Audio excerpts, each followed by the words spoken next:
Ini di segmen terakhir pastinya kan ada regulator, ada masyarakat, dan ada juga pengusaha baik itu BUMN maupun swasta ya. Tentunya harus memberikan juga apa sih yang mereka harus lakukan ya. Tadi misalnya dari sisi produsen, kemudian dari sisi perusahaan, bagaimana sih membangun ekosistem sehingga bisa saling menguntungkan antara produsen dengan si masyarakat gitu ya. Tidak hanya pengusaha besar yang diuntungkan, yang kecil enggak gitu. Nah, mungkin Bapak dulu nih mesti gimana nih ya, Pak? Jadi kita selalu, sekali lagi saya sampaikan Bu, ya, kita selalu melihat bahwa membangun pertanian adalah membangun suatu sistem yang sangat kompleks. Ya, kita nggak bisa bicara produksi saja. Produksi ada, kalau tidak sampai di masyarakat sama saja. Jadi ini adalah suatu sistem yang sangat kompleks. Mulai dari produksi sampai dengan tata niaga, dan ini melibatkan semua pihak. Jadi mulai produksi sampai distribusi ya Pak ya, kita pihak. bicara Karena itu begini, ya. pada saat harga cabai di pasar naik, yang disalahin pertanian. Iya. Kan? Pokoknya salah terus pertanian. Salah terus gitu kan. Benar. Gitu. Harga murah Bu. Nanti kayak kemarin bawang di Brebes. Petaninya yang marah.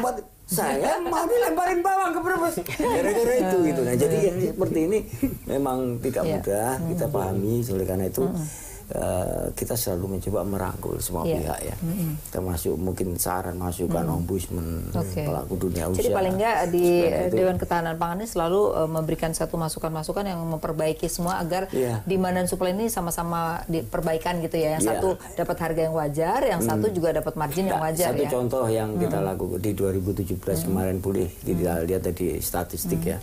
Pada saat Ramadan dan Idul Fitri, harga kita agak flat pada saat itu.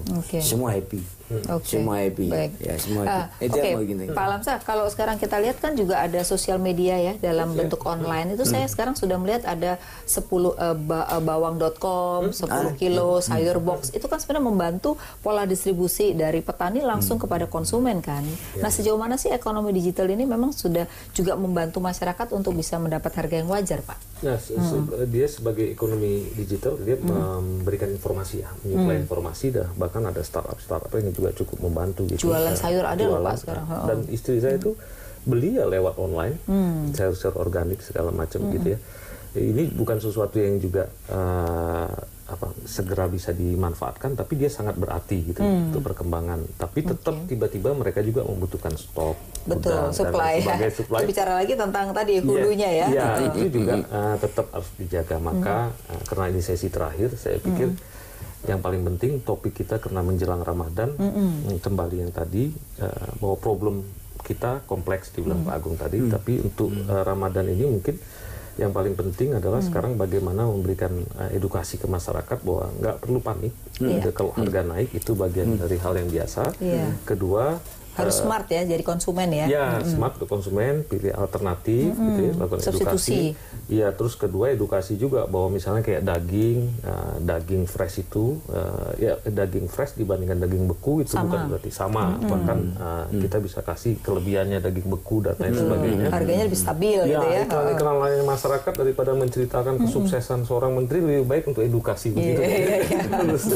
Nah, kedua, para pengambil kebijakan nih, menurut kami juga jangan jadikan semua tempat sebagai arena. Ada waktu-waktu yang sensitif. Jangan semua jadi arena politik gitu ya. Jangan semua arena. Misalnya gini lah, bayangkan kalau harga kemudian landai, berhasil, kemudian menteri ngomong kami tahu problem masih banyak, tapi marilah kita bersyukur bahwa pada saat Ramadan ini harga-harga relatif stabil. Ketimbang saya mengatakan bahwa kita sudah berhasil swasembada pangan. Orang berchallenge untuk mengkritik. Media kita tahu sendiri, apalagi medsos. Nggak ikut-ikut Pak kalau yang itu Pak. Oke, kemudian. Ini saya sampaikan maksud saya mudah-mudahan juga bisa menjadi didengar oleh para bersama. politisi Pak, bukan hanya menterinya, politisi banyak. Betul. Kedua, kalau toh memang impor, masa impor 250.000 ton dari total produksi kita yang banyak, kemudian seolah-olah semua petani sudah akan mati, gitu enggak juga. Jadi maksud saya, marilah kita mengedukasi masyarakat jadi lebih rasional supaya jadi lebih enak ke depan. Gitu. Bu Diana gimana, apa nih buat masyarakat kan Jabodetabek ini pasti pasarnya besar ya, apa masukannya? Ya, saya sih mengharapkan masyarakat sudah lebih mengetahui, karena sudah juga merasakan bahwa kita itu harga yang masuk ke pasar sudah disesuaikan, sudah rasional. Jadi nggak usah takut harganya kemahalan gitu ya. Nggak usah takut kalau kemahalan. Kalaupun ada daging, karena kebetulan saya tadi ditanyanya soal daging terus ya Bu. Kalaupun ada daging fresh, kan itu kan memang taste orang kan beda-beda ya. Memang dia sukanya itu nggak apa-apa doh kalau harga sekali-sekali naik Bu gitu ya. Jadi maksudnya kapan lagi memanfaatkan ngambil untung ya, sama aja nih Bu Diana nih yang jujur. Baik Bapak Ibu, terima kasih nih sudah hadir di studio ya. Jadi kita bisa mengambil kesimpulan sebenarnya jelang Ramadan ini biasanya ada kenaikan sedikit, tapi masyarakat nggak perlu khawatir bahwa pasti barangnya suplainya ada karena sudah diperhitungkan ya kebutuhan atau kenaikannya berapa. Lalu yang kedua tadi harus ada smart, sebagai customer harus smart, dimana kalau harga naik ya dia harus, kalau berlebihan ya maksudnya ya mereka harus cari substitusi, karena kan yang penting makan tuh gunanya kan, bukan soal dagingnya gitu ya, tapi gunanya. Nah ini juga perlu supaya juga pedagang itu harganya lebih rasional ya. Dan ke depan tadi institusi ekonomi kita harus kita perbaiki ya Pak ya, supaya nanti ke depan antara peternak, petani dan juga konsumen ini sama-sama keuntungan ya, termasuk dalam Dewan Ketahanan Pangan juga akan dipikirkan soal itu ya. Baik Bapak Ibu, terima kasih sudah hadir di studio. Ya pemirsa, terima kasih atas kebersamaan Anda. Sampai jumpa minggu depan. Salam.